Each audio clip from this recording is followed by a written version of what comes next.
देखिए, पिछली क्लास में हमने डिस्कस किया था सेल बायोलॉजी के बारे में, उसके जनरल इंट्रोडक्शन, सेल थ्योरी के बारे में, यूनिसेल्यूलर और मल्टी सेल्यूलर सेल के बारे में, प्लांट और एनिमल सेल में क्या बेसिक डिफरेंस है उनके बारे में हम डिस्कस कर चुके हैं। अब हम कुछ सेल बायोलॉजी के इम्पोर्टेंट पॉइंट्स की बात करते हैं जो अमूमन परीक्षाओं में पूछ लिए जाते हैं। जैसे छोटी प्रोकैरियोटिक सेल कौन सी है? Mycoplasma, PPLO, pleuro pneumonia like organism, ये सबसे छोटी प्रोकैरियोटिक सेल होती है। सबसे बड़ी प्रोकैरियोटिक सेल कौन सी होती है? स्पाइरुलिना। स्पाइरुलिना सिंगल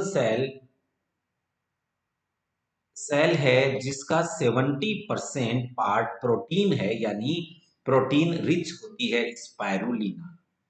कोशिका भित्ति सहित छोटी सजीव कोशिका है बैक्टीरिया। प्रोकैरियोटिक होती है बैक्टीरिया, बैक्टीरिया में भी सेल वॉल पाया जाता है। बड़ी यूनिसेल्यूलर यूकेरियोटिक कोशिका है एसिटाबुलेरिया।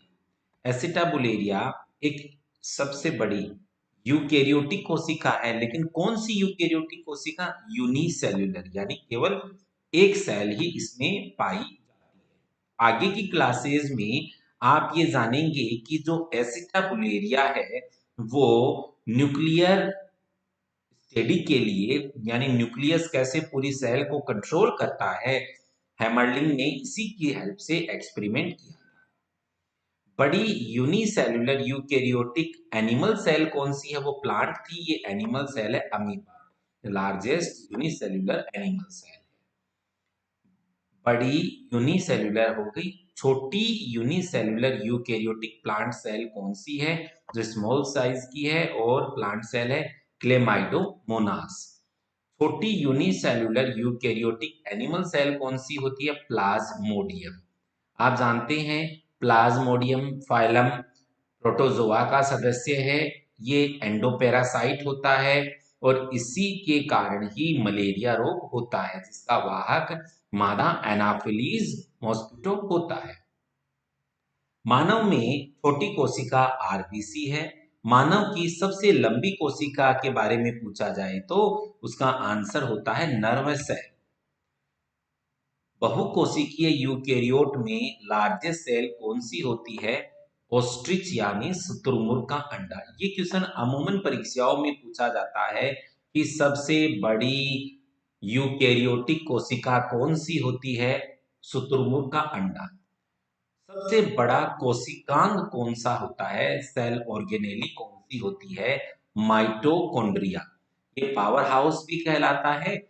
ये जंतुओं में माइटोकॉन्ड्रिया को सबसे बड़ा कोशिकांग माना गया है और प्लांट सेल में जो क्लोरोप्लास्ट हरित लवक होता है उसे सबसे बड़ा कोशिकांग माना गया है।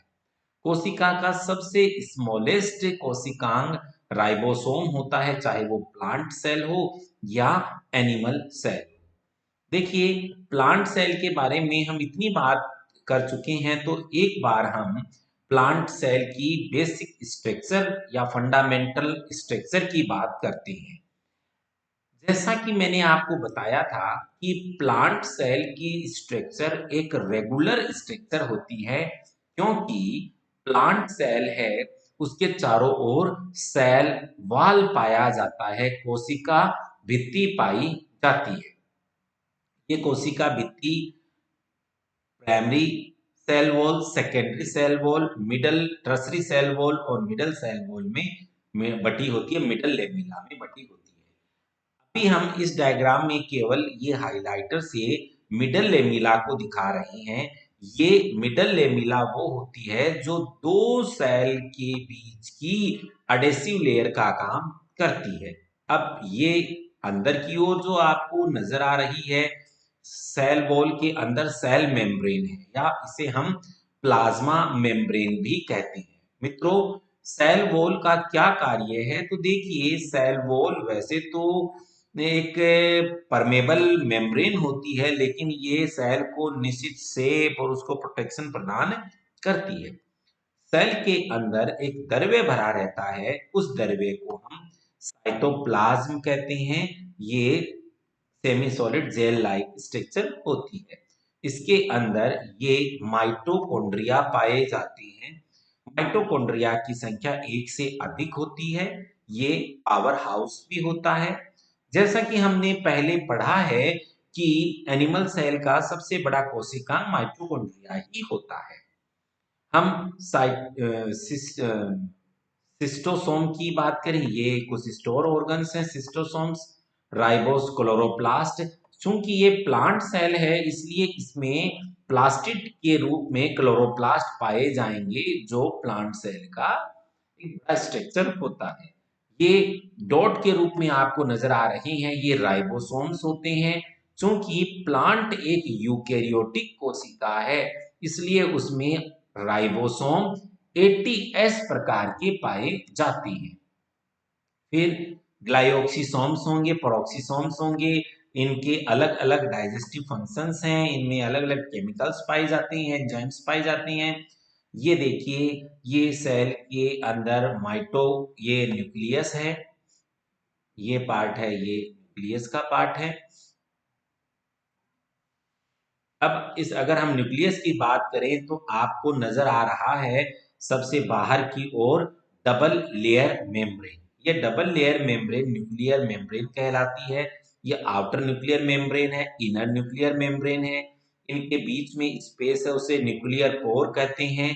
इसके अंदर की ओर क्रोमोसोम मौजूद होता है, ये न्यूक्लियोलस है, ये क्रोमोसोम है। और ये गोल्जी बॉडी, यहाँ देखिए ये आपको गोल्जी बॉडी नजर आ रही है। इसके न्यूक्लियर मेम्ब्रेन के साथ जुड़ा हुआ एंडोप्लाज्मिक रेटिकुलम होता है। क्योंकि इस एंडोप्लाज्मिक रेटिकुलम के ऊपर आपको डॉट्स नजर आ रही हैं, इसलिए यह रफ एंडोप्लाज्मिक रेटिकुलम है जिसपे राइबोसोम है। ये देखिए स्टेक्स के रूप में आपको स्मूथ एंडोप्लाज्मिक रेटिकुलम भी नजर आ रहा है। एनिमल सेल प्लांट सेल होता है, उसके अंदर ये आपको जो स्ट्रक्चर नजर आ रही है, ये वैक्यूली है, जिसके आउटर मेम्ब्रेन को टोनोप्लास्ट के नाम से हम जानते हैं, और इसके अंदर ये सेल से भरा हुआ है। तो मित्रों, ये एक टिपिकल प्लांट सेल की हमने बात कर ली है। अब हम एनिमल सेल की बात करते हैं। तो देखिए, एनिमल सेल की स्ट्रक्चर की हमने बात करी तो इसमें इसकी स्ट्रक्चर इर्रेगुलर है। आप देख सकते हैं, आपको एक इर्रेगुलर स्ट्रक्चर नजर आ रही है, जबकि plant cell almost flat structure होती है।